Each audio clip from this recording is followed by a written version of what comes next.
Well, in 2016, and people were saying, wait a minute, we thought 2015 was the final mission. We said, well, there's always one more mission. And one more mission became the theme for Veterans Flight 2016.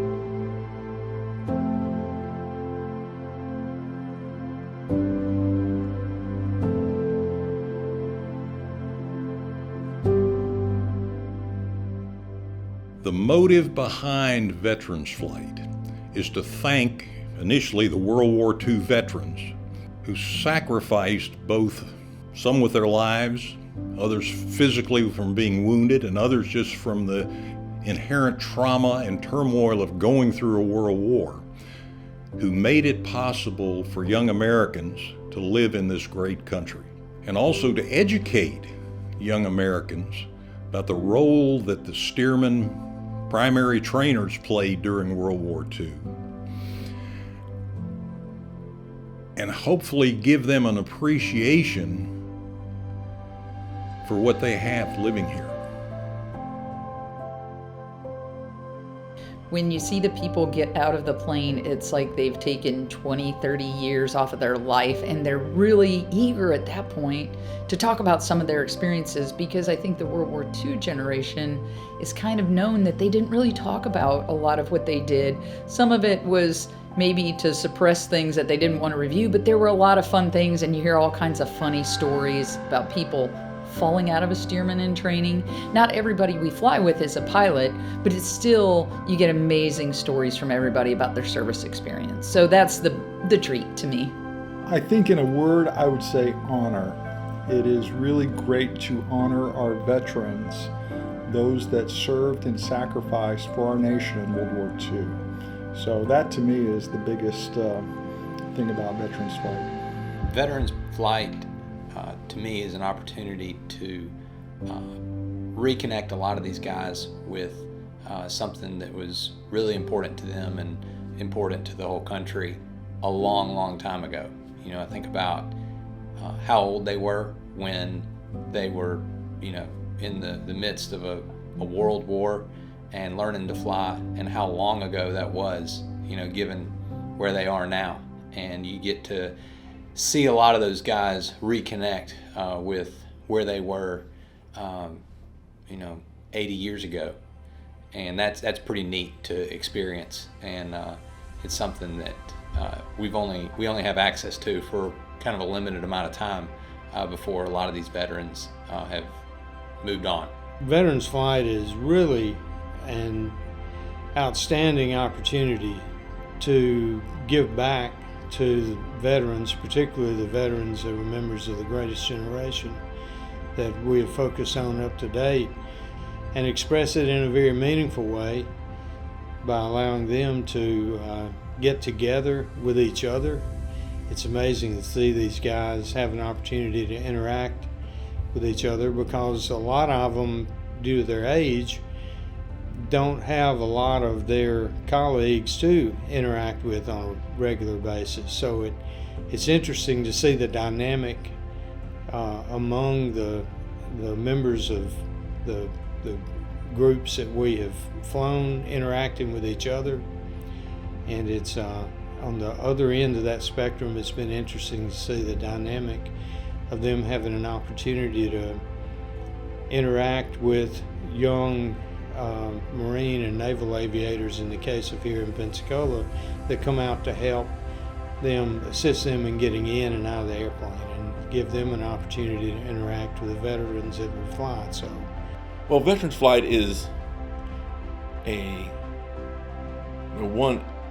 minor part is it's a chance for us to get together and fly, but the second part is the interaction with the veterans, and you know, the stories they tell, the history they had, the things they bring up, and the memories they have about, hey, you know, seeing the Stearman, flying the Stearman, being around Stearman, and so they start regaling things, and you know, they talk about, hey, you know, I was an Amish kid and I'd never seen an airplane before, and I decided to, you know, give up my religion and join the military and fly, or you know, got blown off the carrier deck and another boat picked him up, and all that stuff. And there was World War II guys that were, on Pearl Harbor on December 7th and all that stuff. And so it's great to hear the stories firsthand. You can read them in a book and you see a movie and all that, but the guys were there, and they, and talk about the things like the food and the mud and the things they had to deal with on a day-to-day basis, and how the mechanics worked all night to patch stuff up and get it flying for the next day, and how it was, extreme terror and excitement, and then boredom. And so, in between flights or in between battles, or there's life out on the ship. So.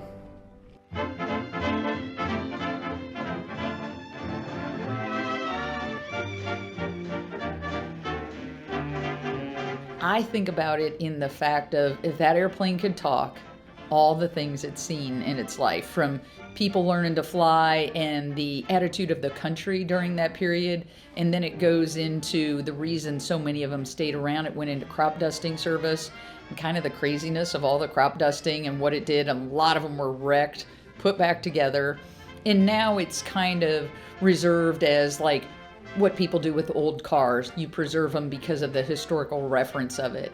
So I think the thing about it is that it has lasted so long, and it's still quite a few of them. I think there's over 2,000 still flying, and it just represents such a vast part of what our country was. Now it's a toy, but it was the first instrument of war for us. So how things can change, and just the balance of that. So I like that, and I wish they could talk and tell all the things they'd seen. People in the Stearman community are typically very patriotic. A lot of them are former military aviators. And we said, let's do something while there's still some World War II guys around to thank them, to recognize them. Let's put them back in the airplanes in which they got their primary training during World War II. And for most of these guys, the Stearman was the first military airplane they flew. One of the things we quickly came to recognize is that they loved the Stearman. Number one, it was their first military airplane. Number two, they learned to fly in it. Number three, while they were learning this, nobody was trying to shoot them or kill them. And number four, it gave them the opportunity to bond with the other young men who were also learning to fly. The Stearman is the classic biplane, and to have that rumble of the engine and the breeze blowing over you and all those things is just fun, and they're fairly easy to maintain. The crop duster world has kept parts available, and so and they're just fun to fly. Not in cold weather they're not, but on warm summer days, there's nothing better than being out in an open cockpit and flying around. My earliest memory were guys flying these big old, to me, they kind of shrink as you get older, but these incredibly interesting biplane open cockpit aircraft that I saw operating in and out of the farm where I grew up, and I would spend hours down there just sitting on the fence watching them. So I always had a dream of, well, one of these days I think I'd like to have a Stearman in flight for just a few years, and then I'll sell it and do something else. And so I finally in 2003 realized that dream and acquired my first Stearman. But rather than selling it, within a few years I bought another one, and my son and I fly them together. So the wonderful thing about a Stearman is that it's a delightful airplane to fly. It's an airplane that really has universal interest. Everybody has an appreciation for the uniqueness of it. It is the last biplane trainer that the military in this country used, and it trained more people who flew in World War II than any other trainer, and quite a few that went through military aviation in the early years of Korea trained in Stearmans as well. So the Stearman is a very special airplane to me. To me, it is the ultimate airplane. And How I came to know about the Stearman is I was about 5 years old. My dad was a crop duster, and he would work long hours, so we were always very excited to come see him when we were kids. And my dad had come home from work, and he was probably worn out and tired. I said, Dad. I climbed up in his lap. I said, draw me a picture of an airplane. And so he got out a sheet of paper, and he started drawing a picture of an airplane. And he started drawing it as from the bird's eye view, looking down onto the aircraft. So I still remember him sketching out the plan form of the wings, and then drawing the nose with the radial engine. You could see the landing gear sticking out. You could see the stagger of the wings, the fuselage, the two cockpits, the shape of the tail. I still remember that to this day. I didn't know it at the time, but that was the Boeing Stearman. So all my life, I've wanted to get an opportunity to fly one of these planes. I finally was able to purchase one myself in 2012. And to me, the Boeing Stearman is the ultimate aviation experience. It harkens right back to the golden era of aviation. The open cockpits, the radial engine, the biplane configuration, the military history and paint scheme, the tailwheel configuration. This is true aviation. Most people don't know what aviation is. They get on an airplane, they fly from point A to point B. That's transportation. But this is truly flying. This is aviation. And that's having fun between point A and point B. So for that essence of flying, I really enjoy the Boeing Stearman. The Stearman is an airplane that I've heard about a long time from my dad.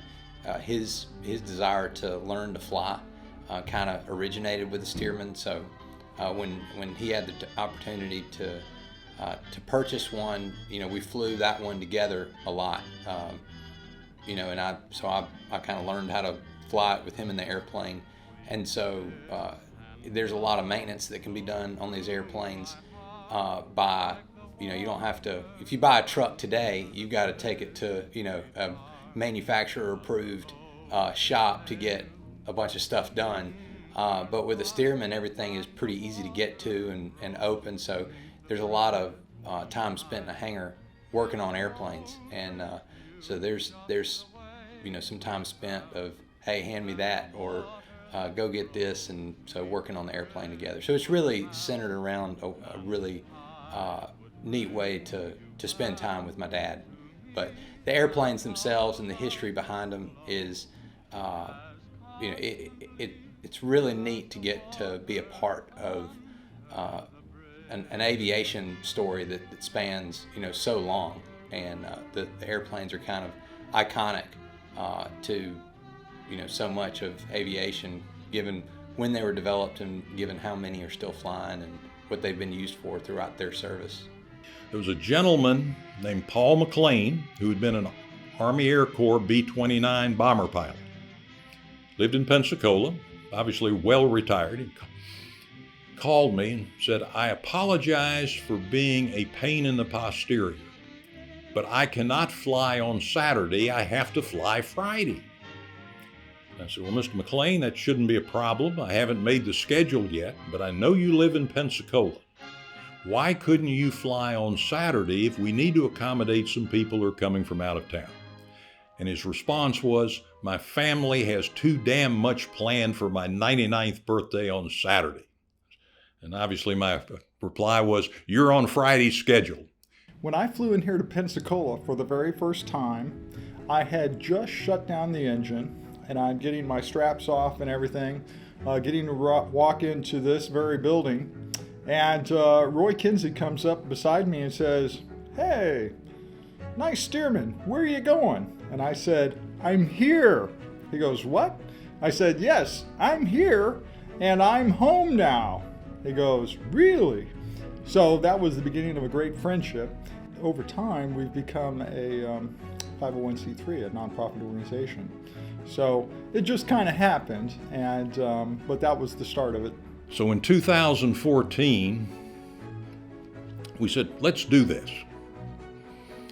Didn't really have a theme in 2014. We just said, let's thank these guys while we can still get a few of them.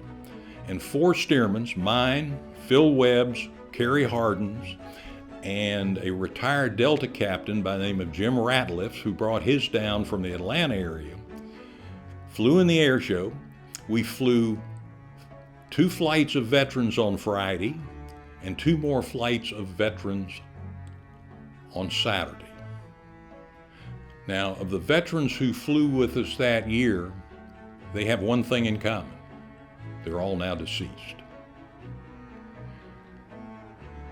We thought this would be a one-time event, but everybody said, you know, you guys have got to do this again. That was great. We love seeing the old Stearmans over Pensacola again. So we put a push on and said, let's do something really nice if we can in 2015. And we even came up with a theme for it, which was the final mission.